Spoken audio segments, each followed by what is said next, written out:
नमस्कार मित्रांनो, स्वागत आहे तुमचं दादा सीईटी वाला या चॅनलवरती. तर थंबनेल बघून तुम्ही विचार केला असेल की तुक्का मारायचा. आता माझे 90+ फिक्स झालेले आहेत. आता असा तुक्का मारतो की टॉपरच होतो का काय बॅचचा, की कायच करू 99% घेतो COEPलाच जातो. असं काहीच होत नसतं. तुक्का मारणं हा विषय वेगळा, अभ्यास करून मार्क्स पाडणं हा विषय वेगळा. तुम्ही किती जरी तुक्का मारला तरी तुम्ही 90+ पर्यंत जाऊ शकत नाही. पण एक काहीतरी साईड बाय साईड स्ट्रॅटेजी असली पाहिजे आपल्याकडं. म्हणून आजचा व्हिडिओ आहे तुक्का स्ट्रॅटेजी. तर तुक्का मारायचा आहे कसा? रॅन्डमली चालू व्हायचं ABCD 4A 4B असं करायचं नाहीये. आपल्याला तुक्का मारायला पण एक टेक्निक असते, एक स्ट्रॅटेजी असते. कुठली पण गोष्ट कॉपी जरी करायचं म्हटलं तर एक स्ट्रॅटेजीने करावं लागते की सुपरवायझरनी पकडलं नाही पाहिजे. तसंच तुक्का मारण्याचा पण आहे की तुक्का असा मारायचा की ॲटलिस्ट 70% चान्स पाहिजे की बरोबर निघलं पाहिजे. तर आपण चालू करूया आजच्या व्हिडिओला तुक्का स्ट्रॅटेजीला. तर पहिले काय करायचं आहे, ती पहिले आपला पेपर चालू होतो फिजिक्स केमिस्ट्रीचा. तर फिजिक्स केमिस्ट्रीचा पेपर चालू होता आणि आपल्याकडे असतात 90 मिनिट्स. या 90 मिनिटांमध्ये तुम्हाला 50 फिजिक्सचे प्लस 50 केमिस्ट्रीचे असे 100 क्वेश्चन सॉल्व्ह करायचे आहेत. एका प्रश्नासाठी तुम्हाला हार्डली 54 सेकंड्स मिळतात. 54 सेकंदमध्ये तुम्हाला एक प्रश्न सोडवायचा आहे. यात मिनिमम 10-15 सेकंद तुमचे वाचण्यात जातात, अंडरस्टँडिंगमध्ये जातात. तिथून पुढे तुम्ही ते सॉल्व्ह करायला जाता, त्यात तुमचा बऱ्यापैकी वेळ जातो. बट काय होतं की एक पहिल्या 10 सेकंदामध्ये तुम्ही प्रश्न वाचला की तुम्हाला समजून जातं की हा प्रश्न आपल्याला येतोय का पूर्णच नवीन आहे. तर तुक्का मारायचा आहे केव्हा? जेव्हा तुम्ही पूर्ण क्ल्यूलेस असाल, तुम्हाला समजत नाहीये की हा प्रश्न मी वाचलेला पण नाहीये, हा मला सोडवता पण येत नाहीये, काहीच होत नाही. तर ह्या प्रश्नाला वेळ व्हायला घालवायचा का? तर अजिबात नाही.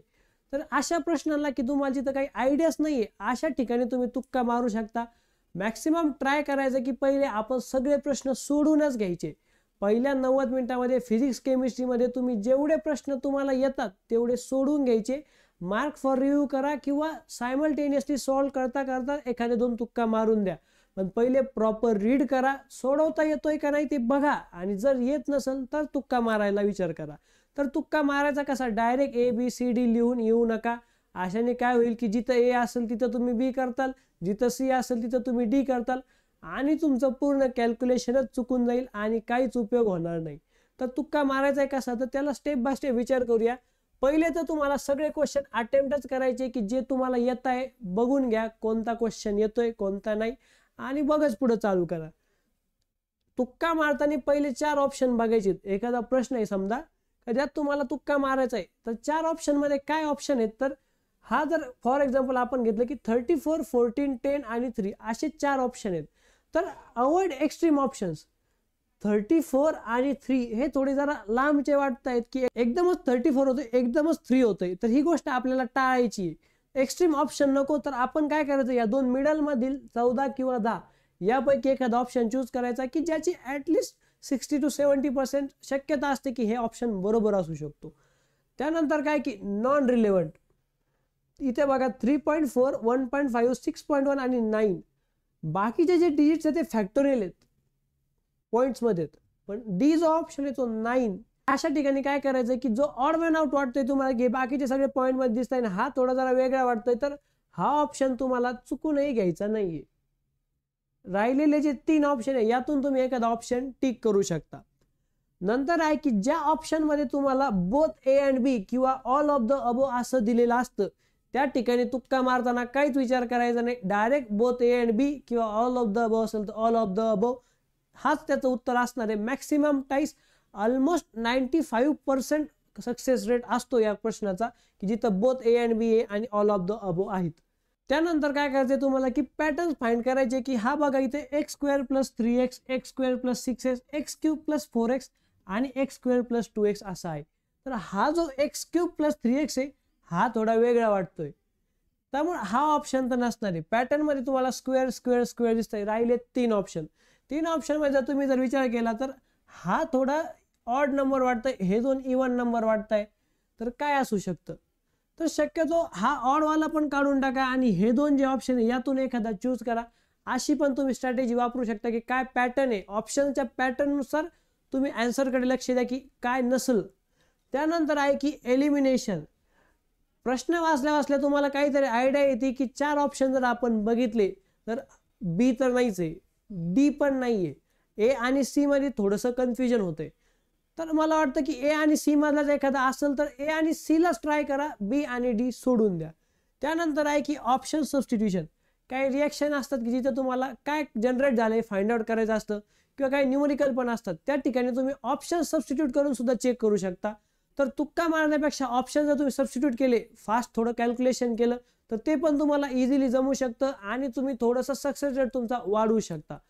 एवढं सगळं झालं तरी पण याच्यातून मला काहीच जमलं नाहीये, मला वाटतंय की मला आता तुक्काच मारायचा आहे, तर मी काय केलं पाहिजे? तर बेस्ट तुक्का स्ट्रॅटेजी अशी आहे की तुम्ही 4A 4B च्या जवळ जाऊ नका. तुम्ही काय करायचंय, जर तुम्ही क्वेश्चन सॉल्व्ह करतात पहिला, दुसरा, तिसरा, तुम्हाला पहिला नाही आला, तिसरा पण नाही आला, तुम्ही दुसऱ्याचा ऑप्शन तुम्ही कॅल्क्युलेट केलं आणि तुम्हाला दुसऱ्याचा ऑप्शन भेटलाय बी. तुम्हाला दुसऱ्याचा ऑप्शन बी भेटलाय तर तुम्ही काय करायचंय, वरचा आणि खालचा हे दोन्ही सुद्धा बी बी करून टाकायचे. हे कशासाठी, जर इथं दुसरं काय असेल तर ते येणार नाही, बट बी ची 25% पॉसिबिलिटीज आहे, इथं पण बी ची 25% पॉसिबिलिटीज. हा तर तुम्ही सॉल्व्ह केलाय, हा तर करेक्टच आहे. बाय चान्स जर तुम्ही हा सॉल्व्ह केलेला हा जर चुकलेला असला तर ह्या तिन्हीमध्ये कोणता तरी एक बी असणार आहे, एक बरोबर आला. जर हा तुम्ही सॉल्व्ह केलेला बरोबर असला तरी पण तुम्ही बी टाकलं तर बऱ्यापैकी क्वेश्चन्स मध्ये काय होतं की सलग क्वेश्चन्स मध्ये सेम ऑप्शन असतो, तर त्या ठिकाणी तुमचा हा किंवा हा पण याची शक्यता असू शकते. अशा प्रकारे जर तुम्ही सॉल्व्ह करत गेले, अशा प्रकारे जर तुम्ही तुक्का मारत राहिले तर तुम्ही कुठेतरी बऱ्यापैकी स्कोर करू शकता. मॅक्सिमम ट्राय करा की तुम्हाला सॉल्व्हच करायचंय आणि जर सॉल्व्ह नाहीच होते तर आपण तुक्क्याचा विचार करायचा आहे. त्याच प्रकारे जर मॅथचा जर विचार केला तर मॅथमध्ये 50 क्वेश्चन 90 मिनिटासाठी आहेत. एका क्वेश्चनला तुम्हाला 108 सेकंद मिळत आहेत. सेम पहिल्या 10 सेकंदामध्ये विचार करा की हा क्वेश्चन येतोय नाही येतोय आणि मगच पुढे विचार करा की आपल्याला हा सॉल्व्ह होणार आहे नाही होणार आहे.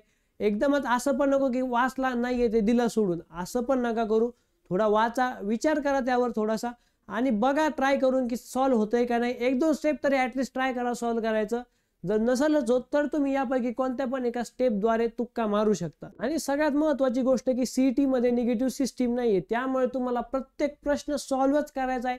बरोबर येऊ चुकीचा येऊ, सॉल्व्ह केलेला असो किंवा तुक्का मारलेला असो, कोणताही प्रश्न ब्लँक सोडू नका. प्रत्येक प्रश्नाला काही ना काही ऑप्शन तरी क्लिक करून या. आणि एक लक्षात ठेवा, फिजिक्स केमिस्ट्रीमध्ये जे पहिले 90 मिनिट असतात त्यामध्ये तुम्हाला वेळेचं थोडंसं गणित जमत नाही. तुम्ही जर असा विचार केला की मी पहिले जेवढे येत आहेत तेवढे सॉल्व्ह करून घेतो आणि नंतर राहिलेल्या वेळेत तुक्का मारतो, तर ते गणित बसत नाही वेळेचं. तर शक्यतो ट्राय करा की सॉल्व्ह करत असतानाच इथं वाटलं की आपल्याला हे नाही येते, तिथंच लगेच त्याचा तुक्का मारून द्या. वाटल्यास त्याला मार्क फॉर रिव्ह्यू करून ठेवा. तुमचे 90 मिनिट संपायच्या अगोदर जर तुमच्याकडे वेळ असेल तर तेव्हा तुम्ही तो प्रश्नाचा परत विचार करू शकता, बट एंडिंगला करण्यासाठी ठेवू नका. सेम मॅथ सोबत तर तुम्ही एक वेळेस असा विचार करू शकता की एंडिंगला ठेवतो, बट मॅक्सिमम ट्राय करा की सॉल्व्ह करत असतानाच तिथे लगेच तुम्हाला जर तुक्का मारायचा असेल तर मारून ठेवा आणि मार्क फॉर रिव्ह्यू करून ठेवा.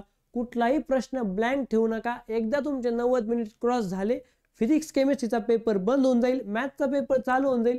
तेव्हा तुमचे फिजिक्स केमिस्ट्रीमध्ये काही ब्लँक असेल तर तुम्हाला त्यात परत रिटर्न सुद्धा जाता येणार नाही. त्यामुळे या सगळ्या गोष्टींचा विचार करा आणि त्या प्रकारेच पेपरसाठी जा. मॅक्सिमम ट्राय करा सॉल्व्ह करायचं. तुक्का मारणं हा सेकंडरी ऑप्शन आहे, प्रायमरी ऑप्शन नाहीये. तुम्हाला अभ्यास करून जेवढं आलंय तेच गोष्टी महत्त्वाच्या आहेत आणि तिथेच तुम्ही स्कोरिंग करू शकता. अशा प्रकारे जर अभ्यास कराल, तुक्का देखील माराल तर तुम्हाला नक्कीच चांगला स्कोर येईल. आणि ऑल द बेस्ट तुम्हाला तुमच्या पेपरसाठी. थँक्यू.